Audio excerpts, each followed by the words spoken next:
मेरे सभी दोस्तों को मेरा प्यार भरा नमस्कार। आज मैं आपके सामने एक नए विषय पर बोलने के लिए उपस्थित हुआ हूँ। आज का दिन मेरे लिए बहुत ही अच्छा है। मेरी शुभकामनाएं सदैव आप लोगों के साथ है। बस इतना कहना चाहता हूँ कि शिक्षित बनो, संघर्ष करो और संगठित रहो। आज का विषय रोबोट के ऊपर है। आपने भारत में बनी एक साउथ इंडियन मूवी रोबोट, जिसकी मूवी आप सब लोगों ने देखी होगी। बहुत ही बेहद अच्छी मूवी है। इसमें दिखाया गया है कि एक साइंटिस्ट जो है उसको बनाता है और वहीं दूसरा साइंटिस्ट उससे जल जाता है, जैसे अमेरिका वाला जल जाता है। उसी प्रकार जो रजनीकांत है वो रोबोट बनाते हैं और उनका जो मित्र है वो उस रोबोट को देख करके जल जाता है। किस वो जो रजनीकांत रोबोट बनाते हैं उसमें कोडिंग करते हैं और बहुत भाषाओं के बारे में उसमें कोडिंग करते हैं और बहुत ही अच्छा रोबोट होता है। लेकिन जो उनका मित्र है उसको देख के जल जाता है और आखिर में उसको रोबोट को कैसे तुड़वा देता है।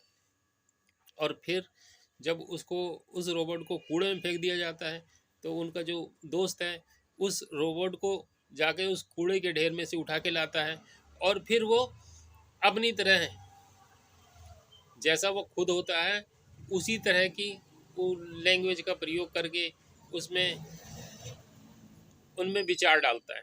जैसे अमेरिका वाला अपने रोबोट से पूछेगा कि हाँ जी बताइए, तो उसका रोबोट कहेगा कि हम पूरी दुनिया को सर्वनाश कर देंगे, मनुष्य जाति का सर्वनाश कर देंगे। जापान का रोबोट कहता है, जापान वाला अपने हिसाब से बनाया हुआ है, खाना लाने के लिए, पानी लाने के लिए, किचन के लिए, हेल्प के लिए हेल्पर के टाइप में बना रखा है। वो सारे काम करते हैं, वो कुछ इतना जवाब ही नहीं देते हैं, इतना गलत जवाब नहीं देते हैं। अब अगर इंडिया में रोबोट बनेगा तो क्या करेगा? खान सर पटना वालों के लिए एक जो मेरा सुझाव यहाँ मैं ये कहना चाहता हूँ, अगर वो इंडिया में बनेगा तो खान सर बनाए उस रोबोट को। देश विदेश के बच्चों को पढ़ाने के लिए बनाए।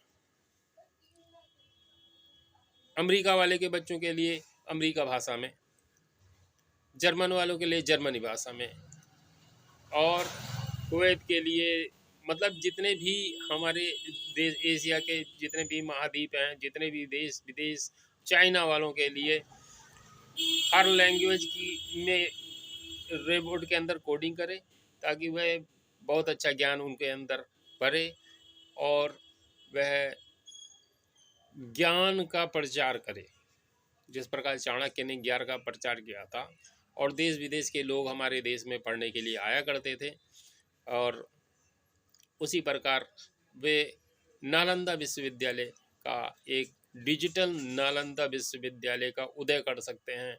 और मैं उसी दृष्टि से उनको देखता हूँ कि वे कब इस और कितनी जल्दी इस मुकाम को हासिल करेंगे। इसी के साथ मैं अपना टॉपिक यहीं बंद करता हूँ। आखिर में मैं कहना चाहता हूँ कि मेरे जो छोटे छोटे विषय हैं और उस पर जो अपनी सूझबूझ से तर्क के माध्यम तर्क मैं आप लोगों के सामने रखता हूँ, आप भी मुझे अपनी सूझबूझ और तर्क के माध्यम से कमेंट करके मेरा मार्गदर्शन करें ताकि मैं अच्छे से अच्छे विषय पर वीडियो बनाऊं।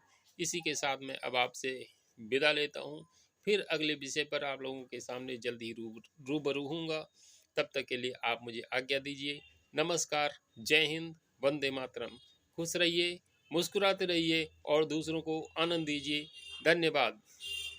आखिर मैं ये कहना चाहता हूँ कि ये जो मैं वीडियो बनाने का मकसद है, ये मेरे अपने विचार हैं जो मैं आप लोगों के सामने रखता हूँ। इसको उस दृष्टि से मत देखिए कि मैं किसी के ऊपर उंगली उठा रहा हूँ, इस तरह की कोई नहीं है। ये मेरे खाली छोटे मोटे अपने विचार हैं। अगर आप मेरे विचार से सहमत हो तो मुझे लाइक कीजिए, कमेंट कीजिए, सब्सक्राइब कीजिए, शेयर कीजिए। इसी के साथ धन्यवाद।